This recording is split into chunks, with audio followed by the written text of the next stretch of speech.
We all give gifts, don't we? Yeah. Whether it's, a birthday present, a holiday thing, or just a small token. Yeah, absolutely. It's part of how we connect. But have you ever stopped to consider if who you give to, or maybe even how you feel about giving it, radically changes the gift's impact? It's a fascinating question, and it's actually central to what we're looking at today. Right. So today, we're doing a deep dive into this ancient Buddhist text, the Dakkhiṇāvibhaṅgasuttaṃ. Also known as the Discourse on the Analysis of Offerings. Quite a title. It is. And our mission really is to dig into what it says about giving. The different kinds of gifts, who gets them, and why some are seen as way, way more fruitful than others. Mm-hmm. And it's all coming from this one specific text, which is pretty rich. But totally. Now, get this for an opening scene. Imagine offering a really personal handmade gift to someone you deeply respect, like immensely. Okay. And they refuse it. Not because they're being rude, but they give you this surprising instruction instead. Oh, interesting. That's quite a hook. Exactly. And that's precisely where this siddha begins. It really is a compelling start. It immediately challenges maybe our usual assumptions about gift giving. It does. So let's paint the picture. We're at the Nigrodharma in Kapilavatthu. It's where the Buddha is staying. A well-known location in the texts. And this figure approaches him, Mahabhajapati Gotami. She's not just anyone. She's his maternal aunt, his foster mother. So a very close relationship, deeply personal. Extremely. And she's brought this cloth, newly spun, woven by her own hands, for him. And she asks him, please accept this out of compassion. A very heartfelt offering. You'd think. But the Buddha refuses. And not just once. Right. The text says 3 times. 3 times. Each time saying, basically, give it to the Sangha, Gotami. Give it to the community. If you give it to the Sangha, then both I and the Sangha will be honored. Wow. I mean, okay, let's unpack this a bit. This is his foster mother. Why would he say no to something so personal, so direct? Well, it's fascinating, isn't it? Even right there, in that intimate moment, the Buddha is already pointing towards something bigger, something beyond just the two of them. Like a principle. Exactly. He seems to be hinting, even then, that there is a greater value maybe in giving to the collective. It kind of pushes against our first emotional reaction. And this is where Ananda comes in. He's the Buddha's attendant, always nearby. Mm-hmm. Ananda often plays that role, sort of voicing the human perspective or concern. Yeah, and he sees what's happening, the emotional weight, and he steps in. He urges the Buddha, please accept the gift. And he reminds the Buddha of everything Mahabhajapati Gotami did for him. He lays out her history, essentially. Right, she was his aunt, his caretaker after his mother died, his nurturer. She gave him milk. I mean, she raised him. A huge debt of gratitude in conventional terms. Totally. But then Ananda flips it. He also points out what the Buddha did for her. Ah, the spiritual side. Exactly.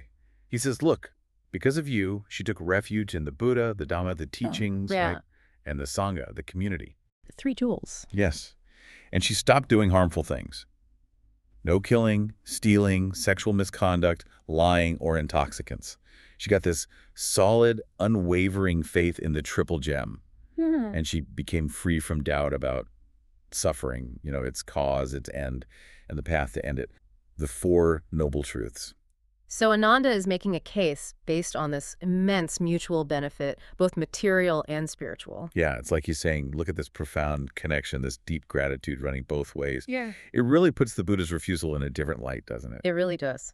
And the Buddha's response to Ananda is key here. He agrees with Ananda. He does. So he takes the gift. Well, he agrees about the value of what Gotami received from him. He says something profound, that it's actually impossible to fully repay someone who led you to that kind of spiritual awakening. Impossible. Impossible. He says even if you gave them all the material support, imaginable robes, food, shelter, medicine, showed them all kinds of reverence, you couldn't truly repay the debt for being guided to refuge, to ethical conduct, to faith, to understanding the core truths. Wow. So that spiritual gift is just off the charts valuable. Exactly. And that exchange really sets the stage for understanding why some kinds of giving are considered more valuable, more fruitful than others in this text. It shifts the focus from just material exchange to something deeper. Okay, so after that really personal, intense moment, the Buddha then kind of zooms out, right? He starts talking about giving more generally. Yes, he shifts to a more systematic explanation. He introduces what the text calls the 14 individual offerings, or Paipugalika Dakkhin. 14 types. Okay, so this is where we get into the the science of giving, as you called it earlier. You could put it that way, yeah. It's a detailed breakdown, a kind of taxonomy of generosity directed at individuals. And he ranks them. Like, some are better than others. Very much so. Yeah. The text lays out this whole spectrum of who you might give to and what kind of return or merit comes from it. And the differences are, well, they're astronomical. Astronomical. Okay, give me some examples. Where does it start? It starts, interestingly, at the lowest end of the scale with giving to an animal. Okay. That's said to yield 100-fold return. Still fruitful, but that's the baseline, essentially. 100-fold. Yeah. All right, what's next? Giving to an ordinary person who is unvirtuous, lacking in ethical conduct, that yields 1,000-fold return. Okay, so 10 times better than giving to an animal. Right. Then giving to a virtuous ordinary person, someone ethical, but not necessarily on a formal spiritual path yet that jumps massively. How much? 100,000-fold return. Wow. Okay, so virtue makes a huge difference already, from 1,000 to 100,000. A massive leap. But then it gets even more incredible. The text mentions giving to an outsider free from lusts. An outsider, meaning not a Buddhist. Presumably, yeah. Someone like perhaps an ascetic or a sage from another tradition who has managed to overcome sensual desires. Okay, someone's spiritually developed, but outside the Buddha's specific path. What's the return there? Get ready for this. 100 million-fold. Yeah, 100 million.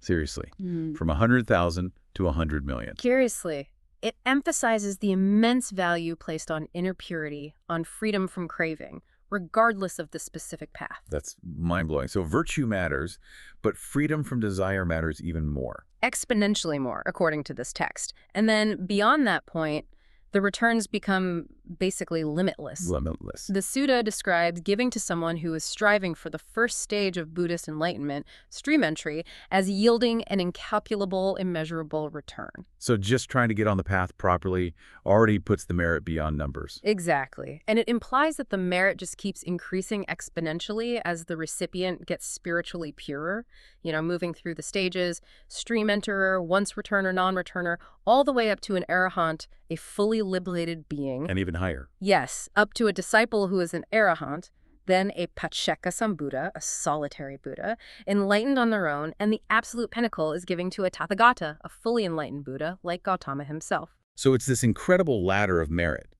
based entirely on the spiritual attainment of the person receiving the gift. Precisely. It's a framework that values inner purity and liberation above all else when considering individual gifts. Okay, that's the 14 types of individual offerings. But then the Buddha introduces another category, doesn't he? Yes, he does. After detailing all those individual possibilities, he brings up the 7 community offerings, or Sagata Dakkhiṇ. Gifts to the Sangha, the community. Back to where the story started with his foster mother. Exactly. It circles back. And these community offerings are defined pretty broadly, too. Like what? What counts as a community offering? Well, the Sutta lists things like giving to the entire Sangha, both monks and nuns, when the Buddha himself is leading it. Okay, the ideal situation, presumably. Then giving to the Sangha, monks and nuns, after the Buddha's passing. Also giving just to the community of monks or just to the community of nuns. So you can specify. Yes, or even giving to a chosen group from the Sangha, like, say, you invite 5 monks and 5 nuns, or just a certain number of monks, or just a certain number of nuns. If the gift is made to them as representatives of the Sangha, it counts as a community offering. Got it. So it's about the intention giving to the Sangha via these individuals or the group as a whole. That seems to be the key idea.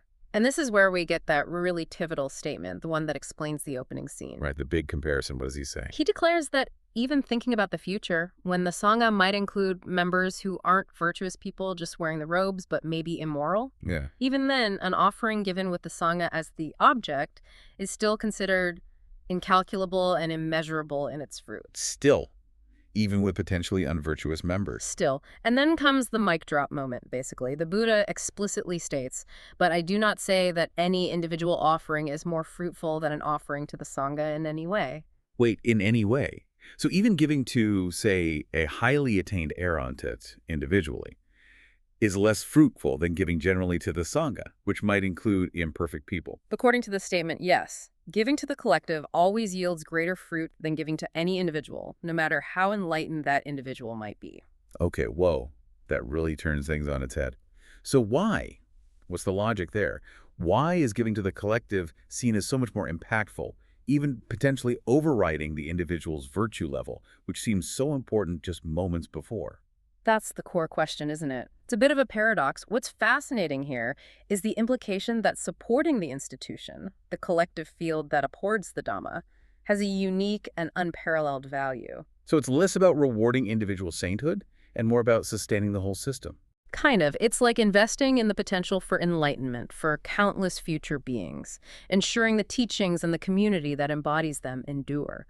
The Sangha, as an institution, is the vessel carrying the Dhamma through time.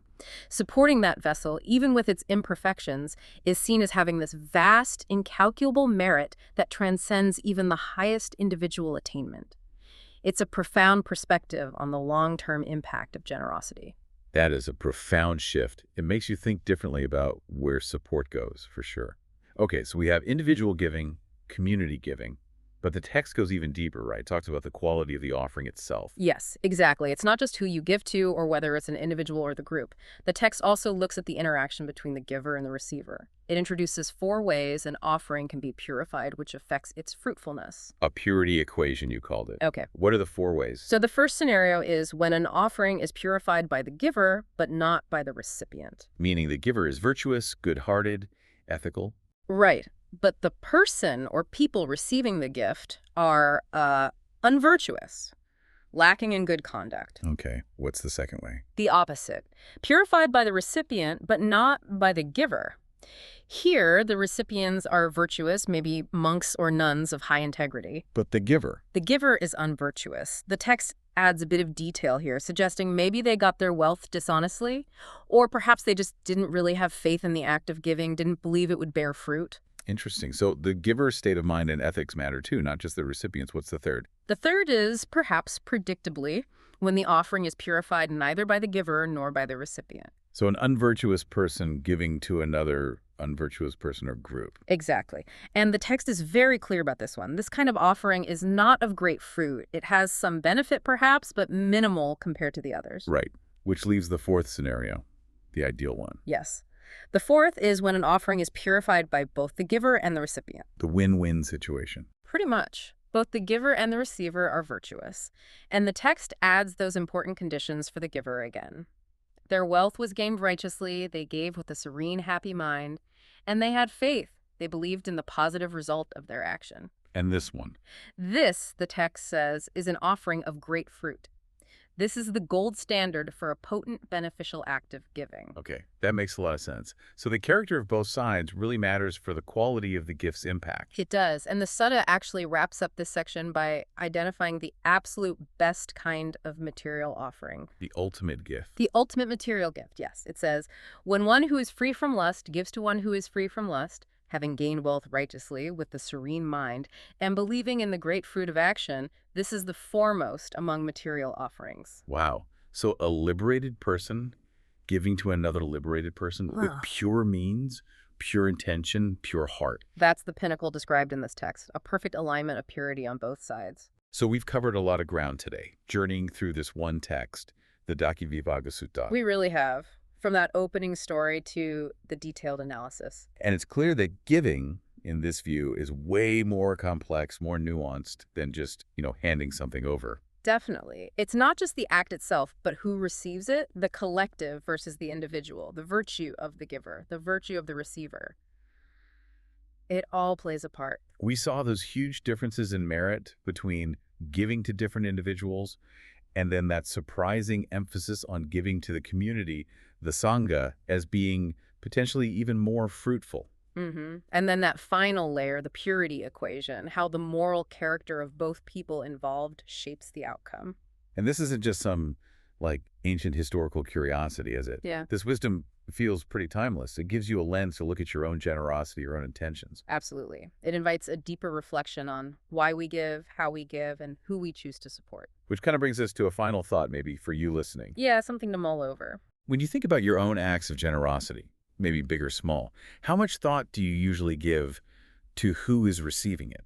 To their character, their situation, maybe their spiritual state, versus just focusing on what you're giving?